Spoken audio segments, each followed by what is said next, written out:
Well, we're back in public land mode. It's Tuesday, 3:30.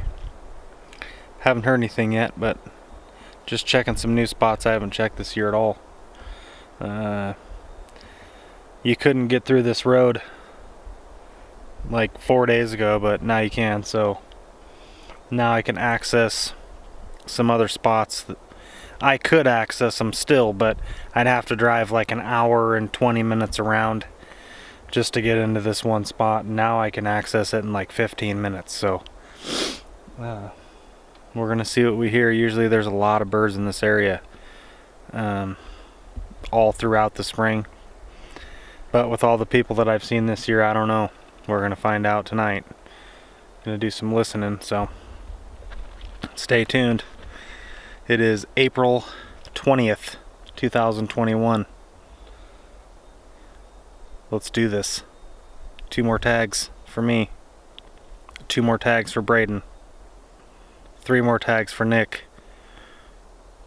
And Nick missed again. 3rd time. Sorry, dude. Had to throw that in there.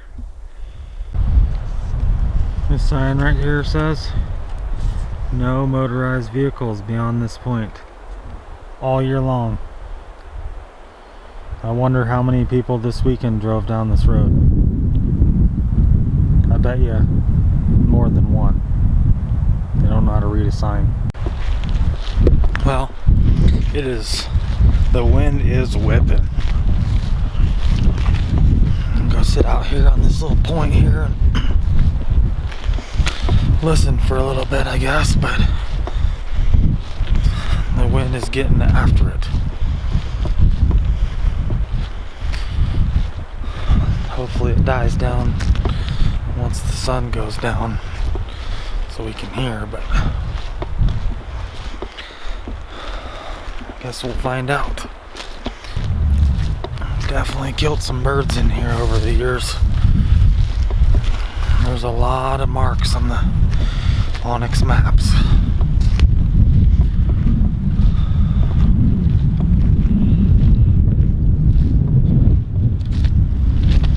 Lots of marks on the Onyx maps.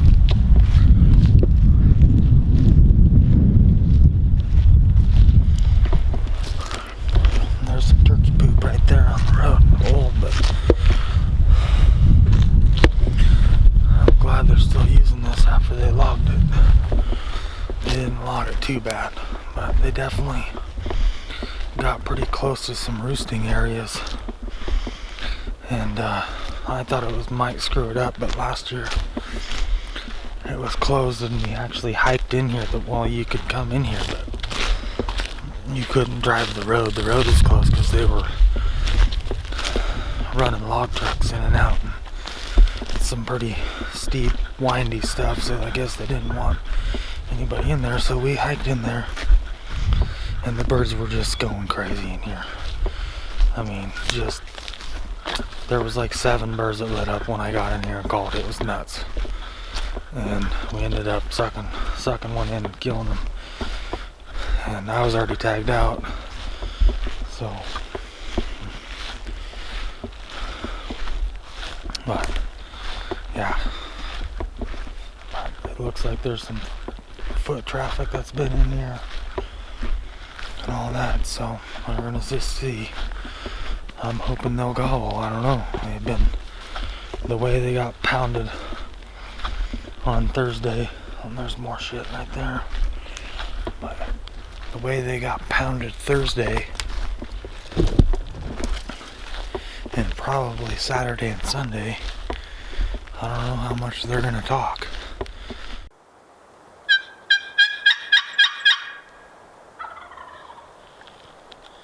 Dude, that guy is right there.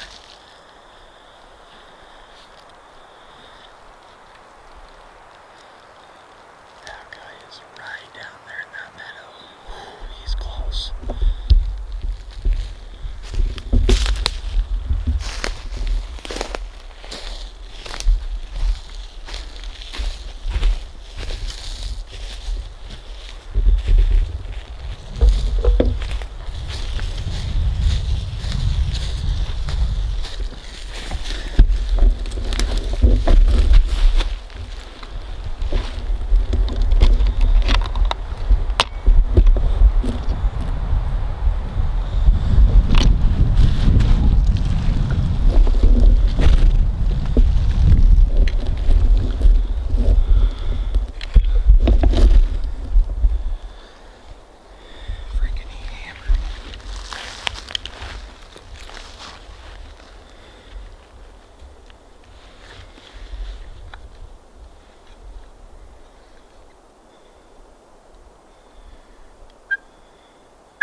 was exciting for about 5 minutes.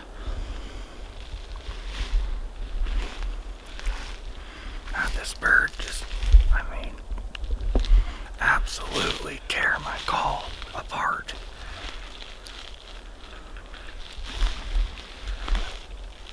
And then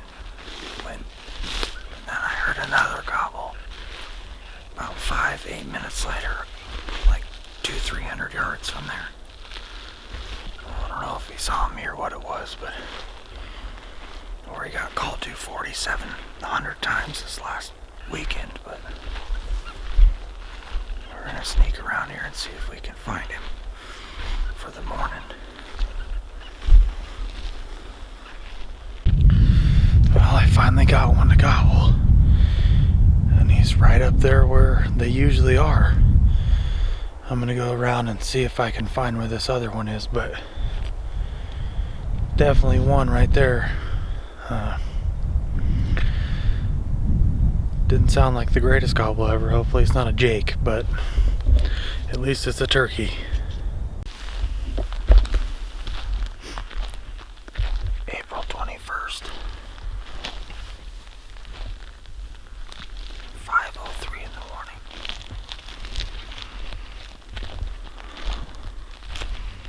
I didn't really get a good pinpoint on that bird last night, but I'll probably be able to get within a couple hundred yards, I think. So, you probably can't see me, but walking a skid road out into a little point.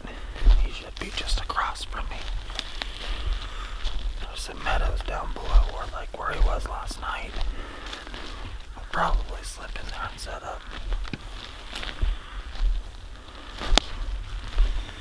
Most of the time these birds will pitch downhill, so let's see what happens.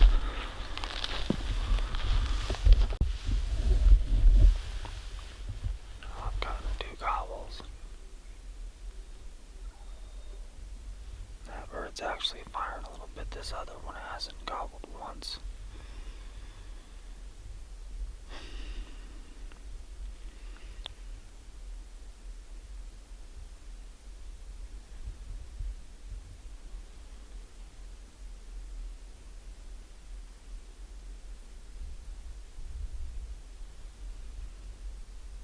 Just make a move on this one. I still got a little bit of time.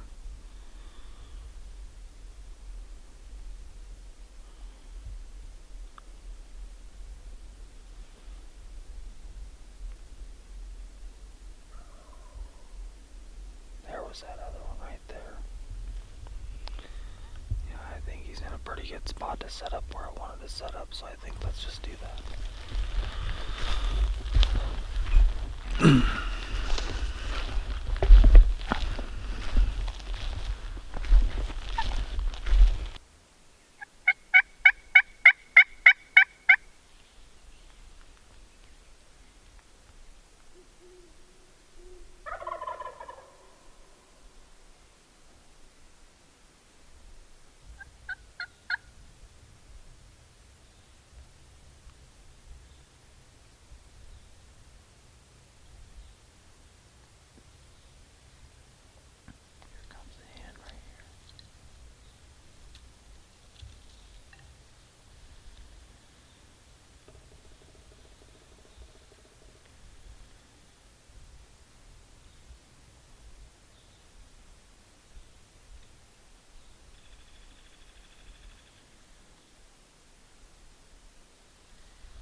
hens with him. I got like 60 yards from him. I could never see him, but I could hear him drumming. And I called in one of his hens. I don't know how many hens he's got, but I'm gonna have to get real close to the roost on this dude. They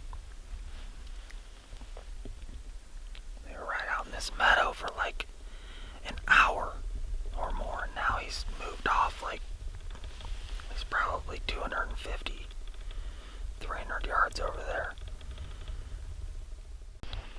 Every time they gobble, the camera's off. I don't got a lot of batteries left for today. I've been running it a lot because I just had a hen come in for like 30 minutes and stand there at 10 yards for 20 minutes. So, thought that Tom was coming in this morning too, so I just kept it rolling. But so I'm gonna be running a little skimpy on video right now, so I'm turning it off. Got a bird to answer in here. There's usually a bird right here. And sure enough, this one was a tough one. If it's the same bird, I finally got him to commit to the calling 2 years ago. Got Nick moving, and away he went. We need to get around all this brush and crap.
Yes, baby.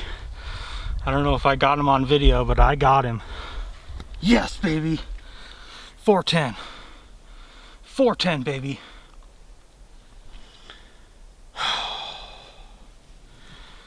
That was exciting right there. Holy crap.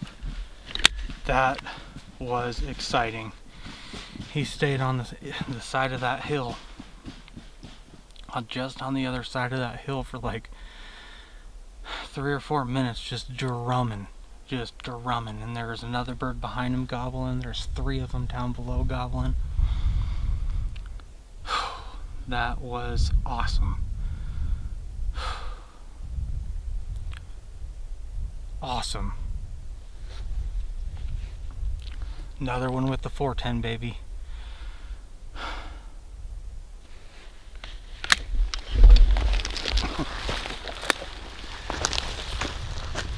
Oh man, what a riot.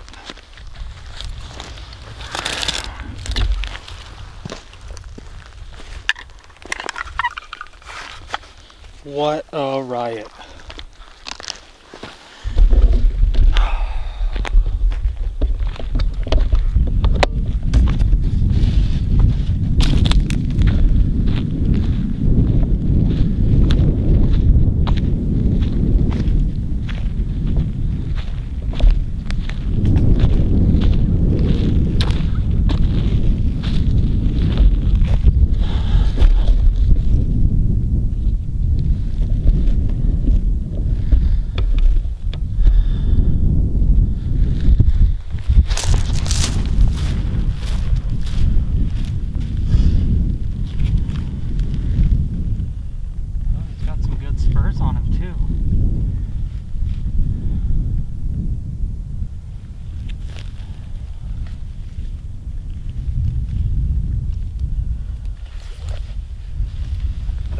Awesome hunt right there, baby.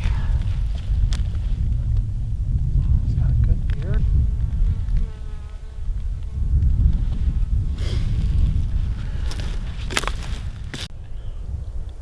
Boy, what a bird. What a bird. Not the biggest bird in the world. He's not super heavy. He's got a really nice beard and some good hooks on him though. Yeah, he's decent hooks. Oregon public lander right here. It is 11:01. We killed him about 15 minutes ago, so about 10:45 we killed him. It was just me by myself today. I heard a couple birds over this way that gobbled, but they were a long ways off, and I really wanted to check this spot because in years past there's always birds in here, always birds, and you kind of got to walk in about 3/4 of a mile and get way around this big ridge here to be able to call into this basin. And I hit the Oregon Custom Calls aluminum, and 2 birds fired off just up canyon, just a little ways. And it was this guy and another one. And so I had to cross a big opening because they just logged in here. And so I hustled across there as good as I could, and there was a little rise in the hill there, and he was gonna, if he came over that hill, he'd be about 30 yards. And I called to him a couple, 3 more times, and he immediately just tore me, just, I mean, right now. And you could tell he was getting closer. And he got about, I'd have to say 50 yards just on the other side of that hill where I couldn't see him, and he just strutted and gobbled and strutted and gobbled for 3 or 4 minutes, and back and forth, and I couldn't tell where he was going to pop out. I could just hear his drumming down and back and down and back, and then he'd gobble and gobble and gobble and gobble. Finally I gave him enough sweet talk that he wanted to show himself over the hill, and gave him a Apex Turkey Ninja 9.5 with this Stevens 301T 410, and as long as I got it on video, you're gonna see it whapped him. It just totaled him. I'm seriously impressed with this gun, and I only have just the stock choke in the gun, and that's the third bird I've killed with it, and it is something else. That thing, it tears them down. It weighs nothing. It's awesome. It's everything you'd want out of a gun. I mean, light, small, powerful. That's what you want. It's a great gun. So, great bird. Great bird. Another great time in the turkey woods. You can't beat it. That's for sure. Alright, well, I don't know if I want to hunt. I only got one more tag left. I don't know if I want to hunt tomorrow or if I want to go home and save it.